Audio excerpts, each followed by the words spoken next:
In this video, I'm going to show you how to create payslips in manager.io. Now, the first thing you want to do, you want to go over here to the left, click on Customize at the bottom, and from here you want to scroll down and you want to enable employees and payslips.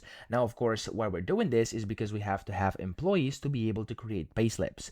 Now, you want to go to Update at the bottom, and now you can see here you have payslips and employees. So then you want to go to Employees and add your employees in here with the click of the new employee button, just like this. And of course, you want to put in their details and click on Create.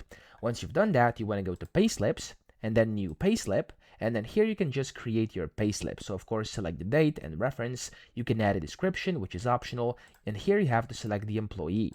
Now, of course, here you also have to select the earnings, and then of course the description and the units, unit price, etc. If you have any deductions, you can put these in as well. And of course, here contributions and stuff like that. So you can add multiple lines with clicking these buttons over here. And whenever you've put in everything, such as the amounts, descriptions, and stuff like that, you can go ahead and of course select these different things down here, which kind of are the settings for your payslips. And whenever you're ready, you can also add an image if that's relevant and click on Create. Now, whenever you do that, as you can see, it's going to create a payslip in manager.io. Of course, mine is empty over here because I haven't added anything. This is just a demo account I have. But of course, if you do have everything set up, that's how you can create your payslips and get them to actually work. So I hope this video helped you out. If it did, please subscribe to the channel and help me out as well.